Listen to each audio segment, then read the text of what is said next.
రేవంత్ రెడ్డి ప్రభుత్వం కోర్టులలో చాలా బలమైనటువంటి వాదనలు చేసింది, అయినప్పటికీ కూడా కోర్టు కొట్టేసింది.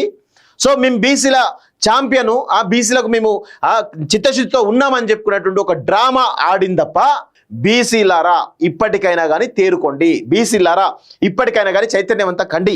స్థానిక ఎన్నికలకు బ్రేక్, బీసీలకు 42% రిజర్వేషన్ జీవోపై హైకోర్టు స్టే, 50% మించరాదన్న వాదనలతో ఏకీభవించిన న్యాయస్థానం అంటూ చూస్తూ ఉన్నాం. సో దీనికి ఫస్ట్ ఆఫ్ ఆల్ రాష్ట్ర ప్రభుత్వం ఏం చేయాలి?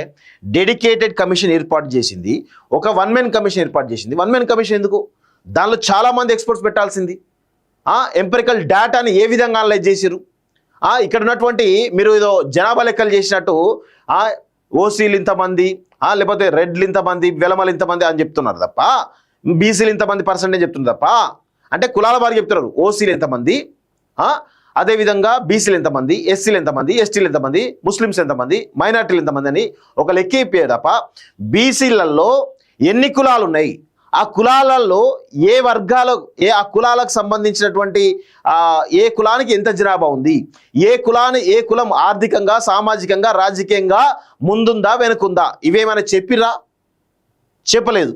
చెప్పకపోగా వీటన్నిటి ఏదో మేము చేసినాం తుడిచినాం అని చెప్పేసి ఒక మభ్యపెట్టేటు మాటలు చెప్పి కోర్టులోకి పోవడం జరిగింది. ఇదంతా కూడా మీరు రాసి పెట్టుకోండి, కోర్టులలో జరిగిందంతా కూడా డ్రామా.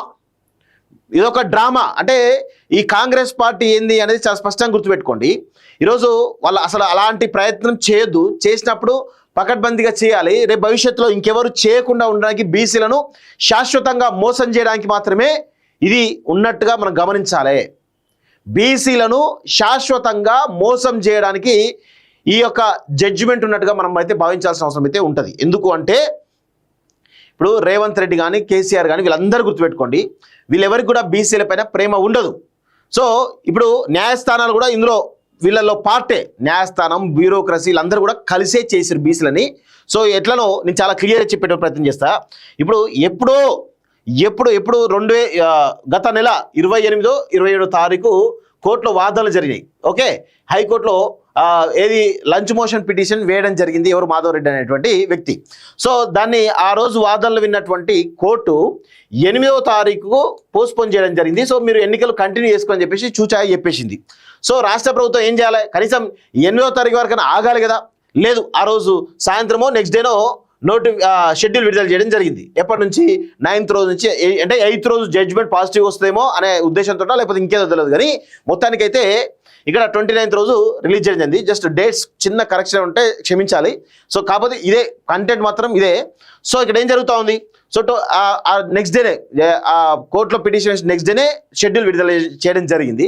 సో ఆ తర్వాత దసరా దావతులు అవి అని చెప్పేసి అయిపోతుంది, ఎంపిక ప్రక్రియ జరుగుతుందని చెప్పేసి చాలా స్పష్టంగా చెప్పడంతో ఊర్లలో ఉన్నటువంటి సర్పంచ్ల ఆస్పిరెంట్స్ కానీ, ఎంపీటీసీల ఆస్పిరెంట్స్ కానీ, జెడ్పీటీసీ ఆస్పిరెంట్స్ కానీ విపరీతమైనటువంటి ఖర్చు పెట్టడం జరిగింది. సో ఖర్చు పెట్టి పాపం ఇబ్బందుల పాలవుతున్నట్టు తెలుస్తూ ఉంది. సో ఇప్పుడు ఏం జరిగింది? 8th రోజు సుదీర్ఘమైన వాదనలు జరిగినాయి. నిన్న 9th రోజు కూడా సుదీర్ఘమైన వాదనలు జరిగిన తర్వాత ఇక్కడ ఎంత హంగామా జరుగుతుందంటే, అసలు 8th రోజే కోర్టు ఎందుకు చెప్పలేదు? 8th రోజే కోర్టు చెప్పాలి కదా. అంటే ఏం మ్యానిపులేషన్ జరిగినాయి? చాలా మ్యానిపులేషన్స్ జరిగినాయి ఇందులో. పొలిటికల్ వ్యవస్థకు, జ్యుడిషియరీ వ్యవస్థకు, బ్యూరోక్రసీ వ్యవస్థకు కంప్లీట్గా, బ్యూరోక్రసీ అంటే ఎన్నికల కమిషన్ అనుకోండి, ఈ కంప్లీట్గా ఈ మ్యానిపులేషన్ జరిగినాయి, 100% జరిగినాయి. ఇప్పుడు అసలు ఆ జీవో అనేదాన్ని ఈజీగా కొట్టివేయచ్చు, అది లోపభూయిష్టంగా ఉంది. ఎందుకు కొట్టివేయలేదు అంటే ఇదంతా ఒక హైప్ క్రియేట్ చేయాలి, మీడియాలో ఒక హైప్ క్రియేట్ చేసేసి రేవంత్ రెడ్డి ప్రభుత్వం కోర్టులలో చాలా బలమైనటువంటి వాదనలు చేసింది, అయినప్పటికీ కూడా కోర్టు కొట్టేసింది. సో మేము బీసీల ఛాంపియన్, ఆ బీసీలకు మేము చిత్తశుద్ధితో ఉన్నామని చెప్పుకున్నటువంటి ఒక డ్రామా ఆడింది తప్ప ఎక్కడా కూడా కనీసమైన చిత్తశుద్ధి లేదు వీళ్ళకి. మేమే చెప్తున్నాం కదా, యాజ్ ఏ బీసీలుగా ఇది లోపభూయిష్టంగా ఉందని మేమే చెప్తున్నాం కదా. మాకు టెక్నికల్గా కూడా పూర్తి స్థాయి సబ్జెక్టులు కానీ, మిగతా ఇందిరా సహాయానికి సంబంధించిన జడ్జిమెంట్ కానీ, లేకపోతే అనంతరామన్ కమిషన్ జడ్జిమెంట్ ఏవైతే ఉన్నాయో వాటికి కమిషన్ సంబంధించిన రిపోర్ట్లు కూడా మాకు తెలియవు. కానీ బేసిక్ కామన్ సెన్స్ ఆలోచించాలి కదా. బేసిక్ కామన్ సెన్స్ ఏంది ఆలోచించిదే మాకు స్పష్టంగా అర్థమైంది. ఈ జీవో తోటి ఏది ఊర్లో పీర్లు అని చాలా స్పష్టంగా మాకు తెలుసు. కానీ ఈరోజు రాష్ట్ర ప్రభుత్వం తెలియదా? రాష్ట్ర ప్రభుత్వానికి ఒక ఇంటెలెక్చువల్ సిస్టమ్ ఉంటుంది, వాళ్ళకు వ్యవస్థ ప్రభుత్వంలో ఉన్నారు, ఆ డేటా కానీ ప్రతిదీ కూడా తెలుస్తుంది క్లియర్గా. మరి అంతా తెలిసినప్పటికీ కూడా జీవో ఇస్తే కొట్టుడు పోతున్న విషయం తెలియదా ప్రభుత్వానికి? 100% తెలుస్తుంది కాబట్టి కొట్టుడు పోతుంది కాబట్టి ఈ 2 రోజుల డ్రామా ఆడి మేము బీసీలకు చేస్తున్నామని చెప్పేసి అండి రాహుల్ గాంధీని మోసం చేస్తున్నారు. వీళ్ళంతా కూడా రాహుల్ గాంధీని మోసం చేస్తున్నారు. నిజంగా చిత్తశుద్ధి ఉంటే ఇది పెద్ద విషయం కాదు. మీరు పర్ఫెక్ట్గా చేయగలిగితే ఇది పెద్ద సమస్య కానే కాదు. మీరు పర్ఫెక్ట్గా చేయక అన్ని బిల్లు ఆర్డినెన్స్ విషయంలో చూసినట్లయితే, లేకపోతే బిల్ల విషయంలో కావచ్చు, లేకపోతే ఇప్పుడు జీవో విషయంలో కావచ్చు, అన్ని లోపభూయిష్టంగా ఉన్నాయి. ఎందుకు యాక్సెప్ట్ చేస్తుంది? రాష్ట్రపతి ఎందుకు యాక్సెప్ట్ చేస్తారు? గవర్నర్ ఎందుకు యాక్సెప్ట్ చేస్తాడు? జీవో ఎందుకు కోర్టులో కొట్టుపోదు? 100% కొట్టుపోతుంది కదా. మీకు చిత్తశుద్ధి లేకుండా ఆ డెడికేటెడ్ కమిషన్ రిపోర్ట్ను సరిగా అధ్యయనం చేయకుండా, కమిషన్ రిపోర్ట్ను పబ్లిక్ డొమైన్లో పెట్టకుండా, అభ్యంతరాలు కనీసం తీసుకోకుండా, అభ్యంతరాలు స్వీకరించకుండా, ఇవన్నీ చేయకుండా మీరు ఏ విధంగా చేస్తారు?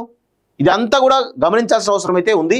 చాలా సింపుల్గా ఇది లోపభూయిష్టంగా ఉంది అనేది హైకోర్టు కంప్లీట్గా దీనిపైన స్టే విధించడం జరిగింది. ఎవరి పరువు పోయింది? రాష్ట్ర ప్రభుత్వం పరువు పోయింది.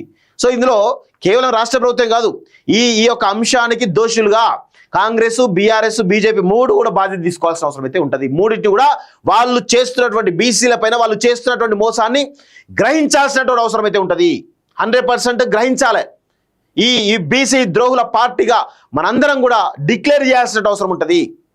ఏం లేదు 2 రోజులుగా సీరియస్ వాదనలు జరిగినాయి కదా, మేము చేసినాం కదా అని చెప్పుకోవడానికి ఒక ప్రయత్నం తప్ప ఏదీ లేదు. మొదటి రోజే హైకోర్టు కొట్టేస్తే అయిపోయి ఉండే. కాకపోతే ఇది పబ్లిక్ లిటిగేషన్ సంబంధించినటువంటి అంశం కాబట్టి, పబ్లిక్ ఎక్కువగా అది అలర్ట్ అయ్యేటువంటి అంశం కాబట్టి 2 రోజులుగా ఎంత డ్రామా ఆడడం ద్వారా ప్రజల్లో ఒక కన్ఫ్యూజన్ క్రియేట్ చేసి ఒక జడ్జిమెంట్ ఇవ్వడం జరిగింది. సో బీసీలారా ఇప్పటికైనా కానీ తేరుకోండి, బీసీలారా ఇప్పటికైనా కానీ చైతన్యవంతం కండి.